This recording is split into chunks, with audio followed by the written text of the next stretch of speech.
وعلیکم السلام جی میرے بھائی، کیا حال ہیں؟ خیریت سے ہیں آپ؟ ٹھیک ہے؟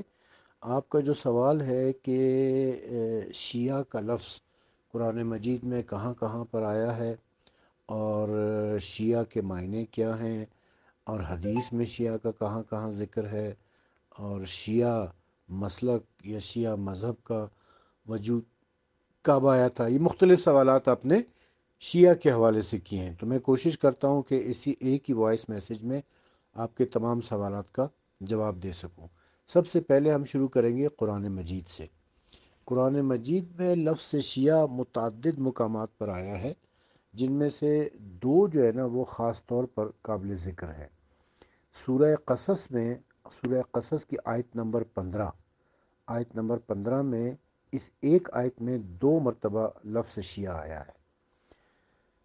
واقعہ اس طریقے سے کہ حضرت موسیٰ علیہ السلام شہر میں داخل ہوئے ہیں، اور انہوں نے دیکھا ہے کہ دو آدمی آپس میں لڑ رہے ہیں۔ تو ان میں سے ایک تو موسیٰ کا حامی، موسیٰ کے گروہ کا، موسیٰ کا پیروکار، موسیٰ سے محبت کرنے والا، اور دوسرا اس کا مخالف تھا، اس کا دشمن تھا۔ تو موسیٰ علیہ السلام نے وہ جو اس کا حامی تھا، موسیٰ علیہ السلام کا جو حامی تھا، اس نے موسیٰ علیہ السلام سے مدد مانگی کہ آؤ میری مدد کرو۔ تو موسیٰ علیہ السلام نے اس مخالف کو، اس دشمن کو ایک گھونسا مارا کہ وہ وہیں پر مر گیا۔ تو اس کے بارے میں اللہ تعالیٰ جو ہے قرآن مجید میں جو الفاظ استعمال ہوئے ہیں وہ اس طرح ہے کہ حاذ من شیعتہ و حاذ من عدوہ۔ ایک تو ان میں سے موسیٰ کا شیعہ تھا، و حاذ من عدوہ، اور ایک اس کا دشمن تھا۔ فاستخاص الذی من شیعتہ علی الذی من عدوہ، تو پکارا موسیٰ کے شیعہ نے موسیٰ علیہ السلام کو اس دشمن کے خلاف۔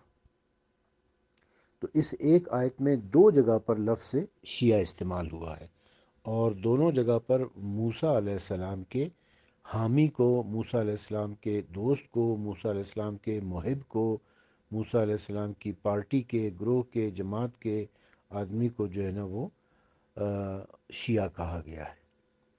دوسرا جو اہم مقام ہے وہ سورہ صفات، سورہ صفات کی آیت نمبر 83 ہے۔ سورہ صفات کی آیت نمبر 83، جس میں ارشاد رب العزت ہے وَإِنَّ مِن شِیَعَتِهِ الْإِبْرَاہِیمَ، اور ابراہیم ان کے شیعوں میں سے تھے۔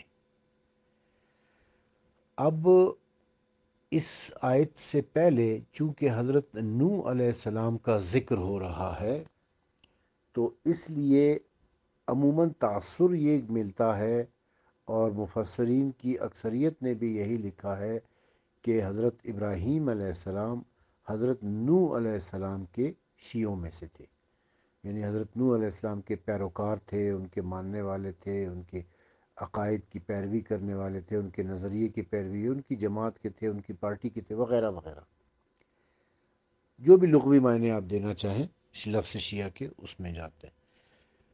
لیکن ایک روایت میری نظر سے گزری تھی کہ علامہ وحید الزمان جو اہل حدیث کے ایک بڑے عالم تھے، انہوں نے اپنی کتاب میں ایک روایت لکھی تھی۔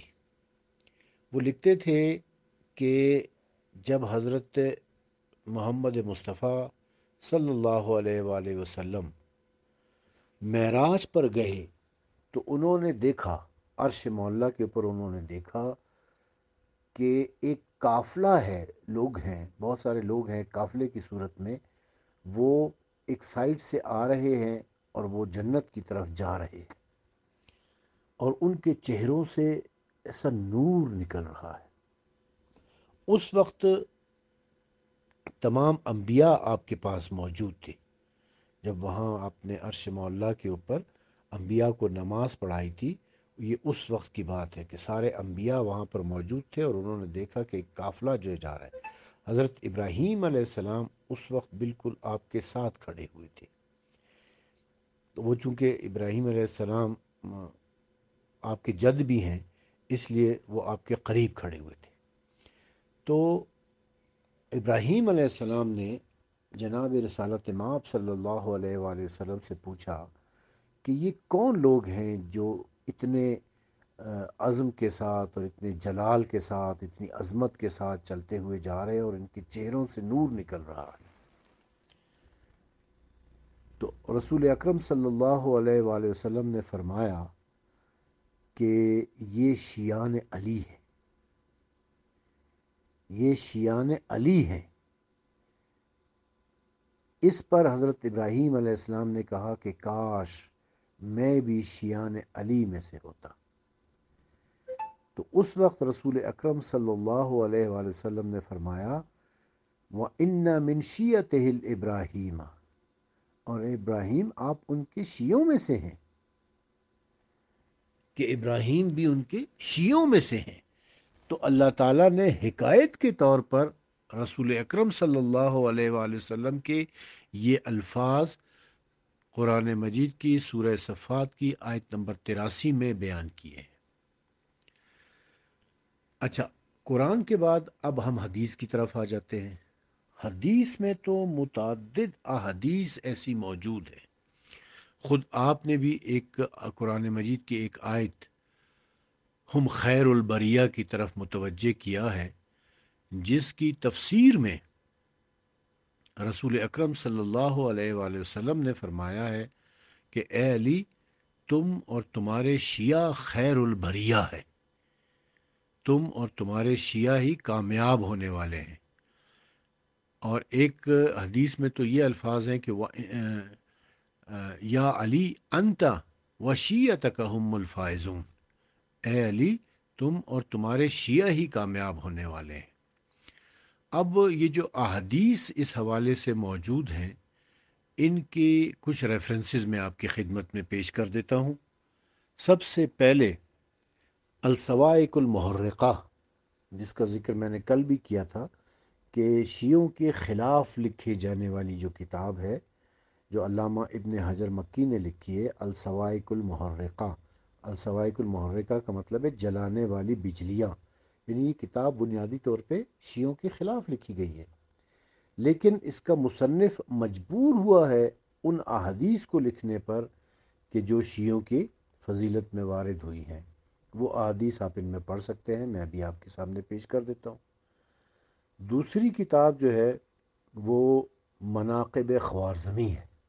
مناقب خوارزمی ایک حنفی علامہ ہے جن کا نام ہے احمد مکی حنفی، اور یہ خوارزم کے خطیب ہوا کرتے تھے، ان کی لکھی ہوئی کتاب ہے۔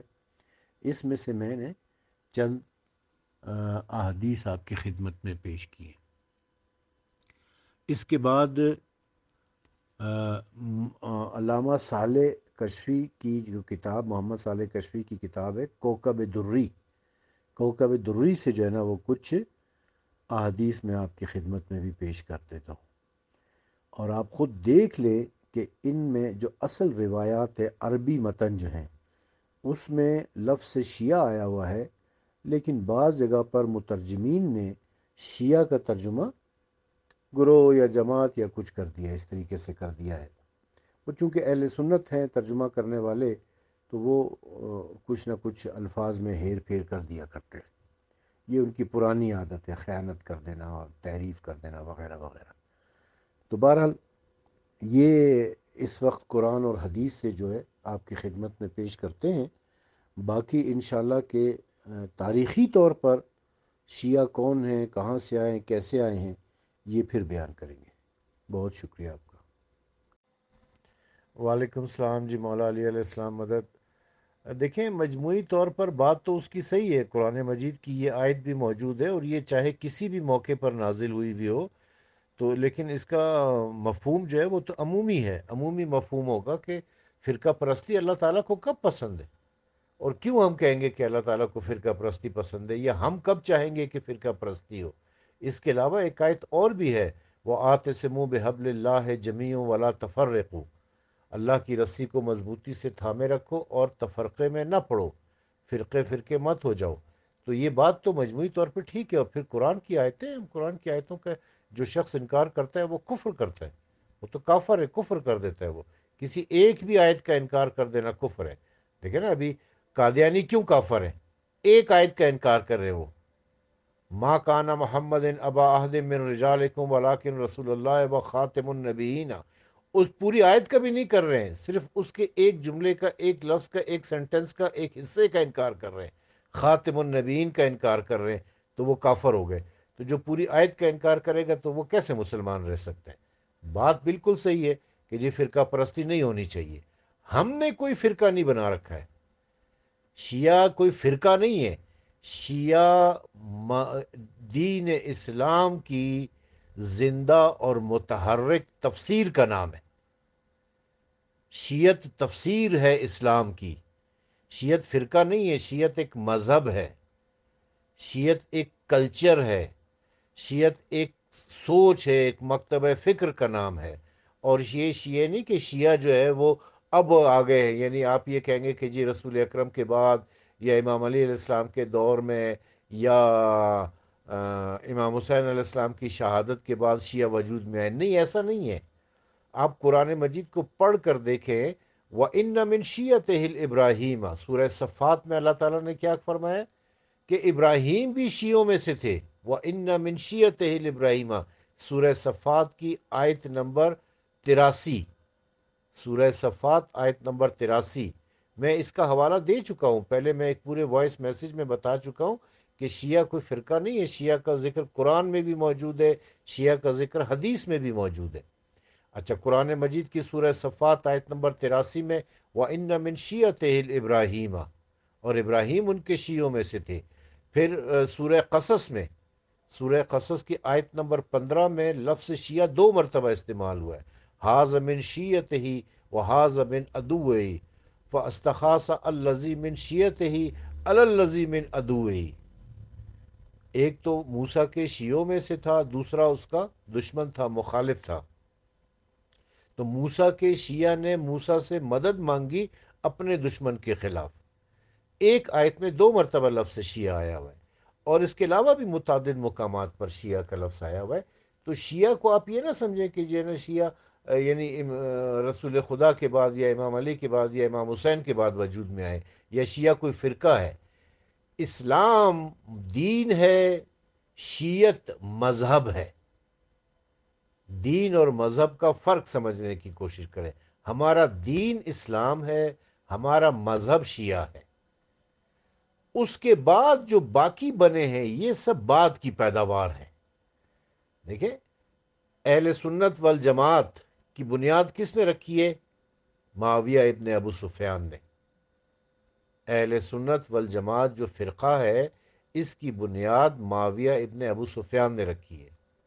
پھر اس کے بعد اس اہل سنت کے اندر حضرت ابو حنیفہ جو اہل سنت میں ہی ایک امام پیدا ہوئے تھے، ایک مجتہد تھے. امام تو خیر ان کو لوگوں نے بنا دیا، امام تو وہ نہیں تھے.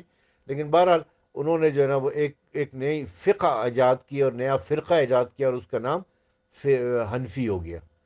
پھر شافعی نے، پھر مالکی، پھر حنبلی.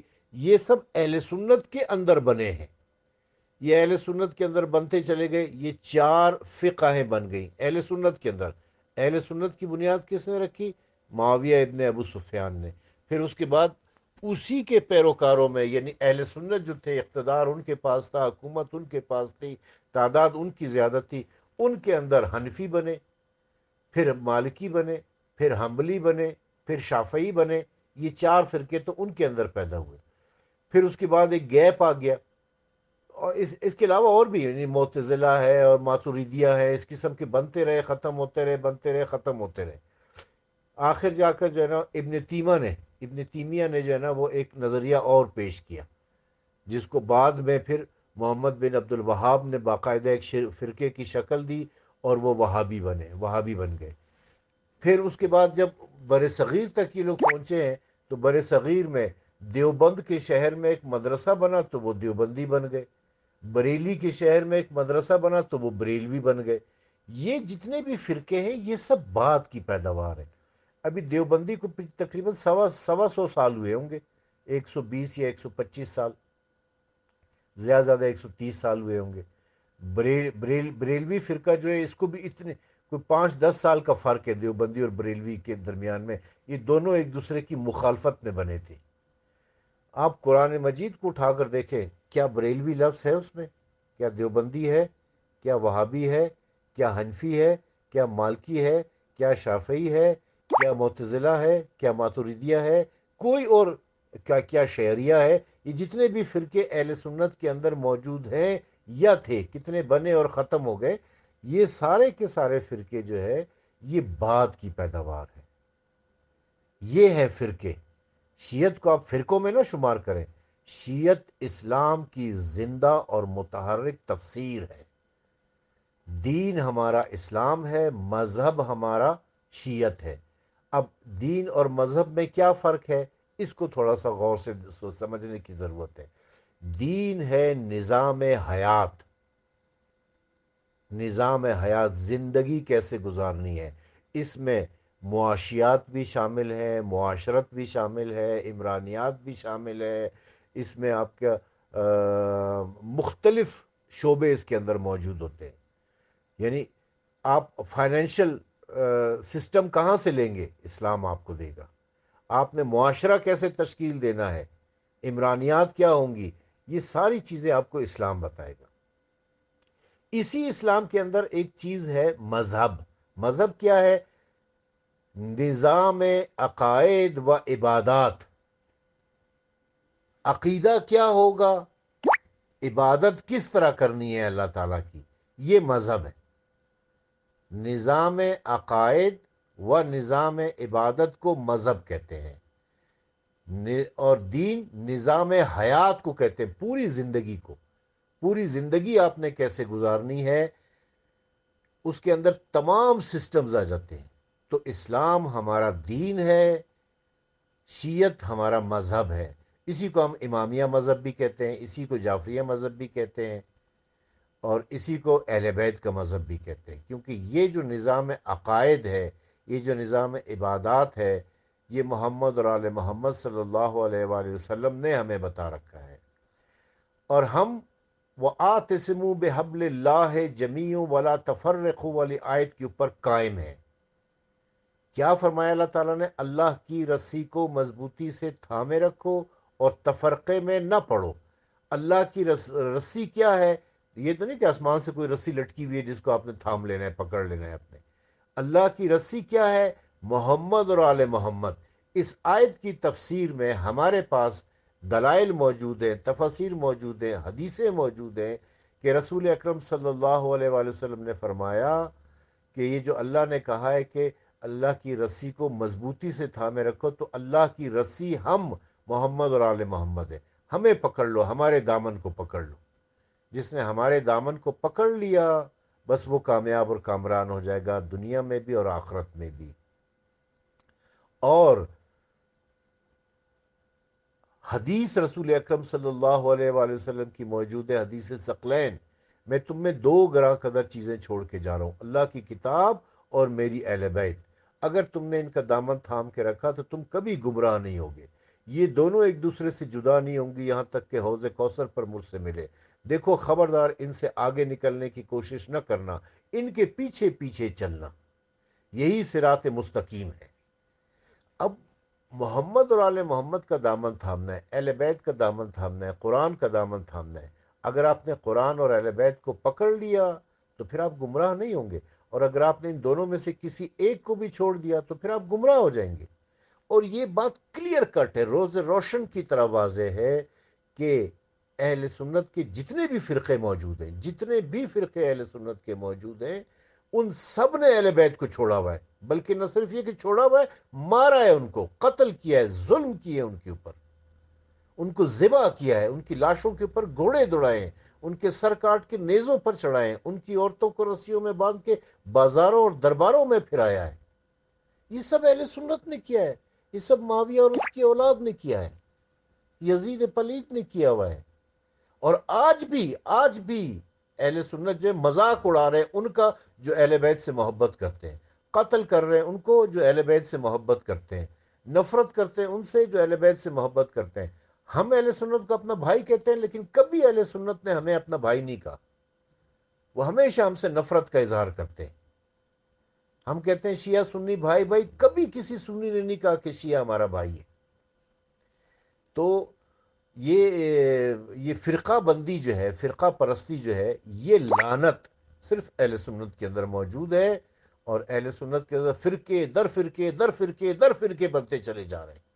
شیعوں کے اندر کوئی فرقہ نہیں، شیعہ کل بھی ایک تھا، آج بھی ایک ہے، اور انشاءاللہ قیامت تک ایک ہی رہے گا۔ باقی اور کوئی جتنے بھی فرقے ہیں وہ سب کے سب اہل سنت کے اندر پائے جاتے ہیں۔ رسول اکرم صلی اللہ علیہ وآلہ وسلم کی ایک حدیث ہے، شیعہ سنی دونوں فرقوں میں موجود ہے، کہ حضرت صلی اللہ علیہ وآلہ وسلم نے فرمایا کہ موسیٰ کی امت 71 فرقوں میں تقسیم ہوئی، جس میں سے ایک جنتی تھا، 70 جہنمی تھے۔ عیسیٰ کی امت 72 فرقوں میں تقسیم ہوئی، جس میں سے ایک جنتی تھا، 72 جہنمی تھے۔ میری امت 73 فرقوں میں تقسیم ہوگی، ایک جنتی ہوگا اور 72 جہنمی ہوں گے۔ ابھی اس حدیث سے آپ کو سمجھ نہیں آ رہا ہے؟ اس کو ذرا غور سے سنیں۔ کہتے جی کون سا فرقہ جنتی ہے؟ نہیں، کیا کہا ہے انہوں نے؟ 72 جہنمی ہوں گے۔ تو جو 72 ہوں گے وہ جہنمی ہوں گے نا۔ کیوں سمجھ نہیں آ رہی بات آپ کو؟ رسول اکرم صلی اللہ علیہ وسلم کا ارشاد ہے، ان کی حدیث ہے، بڑی پرمغز اور پرمانی حدیث ہے۔ انہوں نے کہا 72 جہنمی ہوں گے، یعنی اکثریت جہنمیوں کی ہوگی۔ اکثریت کس کی ہے دنیا میں؟ شیعوں کی ہے یا سنیوں کی ہے؟ تو جو اکثریت میں ہوں گے وہ جہنمی ہوں گے۔ اکثرہم لا تعقلون، قرآن کہتا ہے اکثر عقل نہیں رکھتے ہیں۔ اکثرہم لا یعلمون، اکثر علم نہیں رکھتے ہیں۔ اکثریت کی بات ہے، اکثریت جو ہے نا ہمیشہ باطل پہ رہی ہے، حق ہمیشہ اقلیت کے ساتھ رہا ہے۔ فرعون کے ساتھ کتنا بڑا لشکر تھا، موسیٰ کے ساتھ کتنے تھے؟ نمرود کے ساتھ کتنے لوگ تھے؟ ابراہیم علیہ السلام کے ساتھ کتنے تھے؟ عیسیٰ علیہ السلام کے ساتھ کتنے لوگ تھے؟ اور مخالفین کے ساتھ کتنے تھے؟ ہر نبی کے دور میں آپ دیکھ لیں، آدم سے لے کر مسیح علیہ السلام تک اکثریت جو ہے وہ باطلوں کی رہی ہے، حق بہت قلیل لوگوں کا رہا ہے۔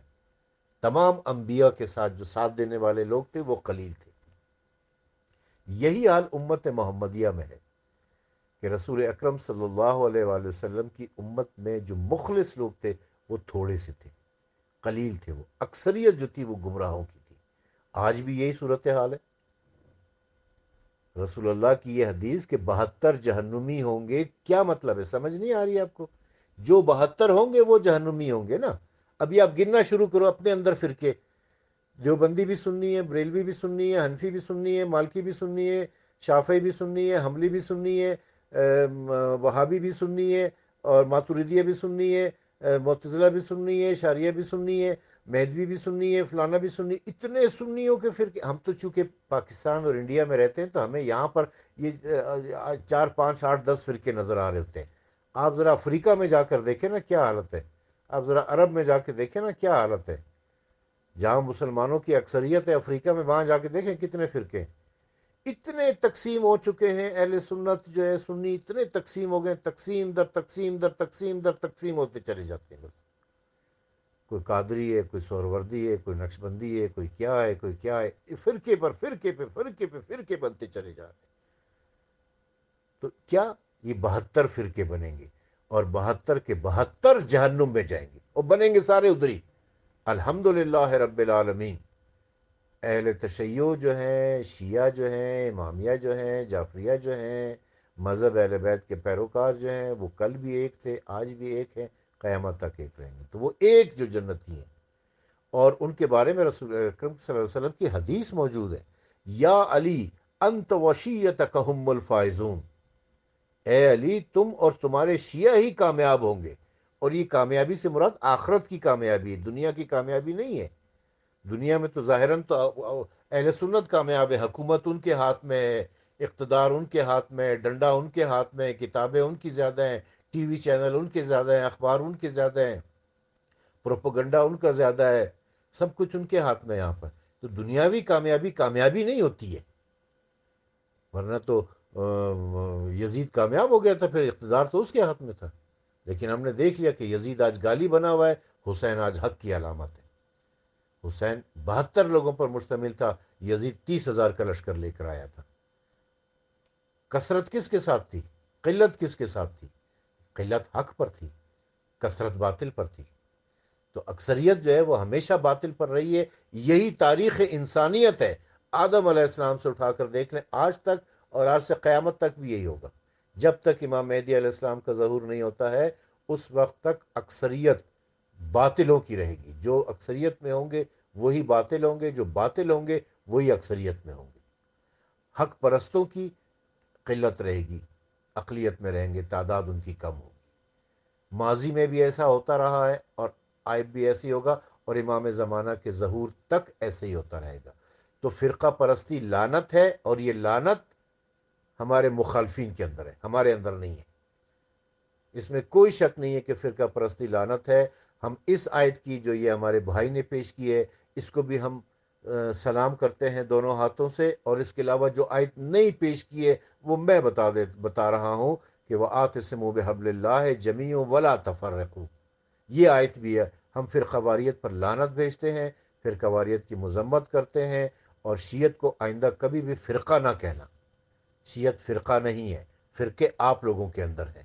سنیوں کے اندر فرقے ہیں، اہل سنت فرقوں میں تقسیم ہے۔ شیعت اسلام کی زندہ اور متحرک تفسیر ہے، شیعت مذہب ہے، اسلام دین ہے۔ وآخر دعوانا ان الحمد للہ رب العالمین۔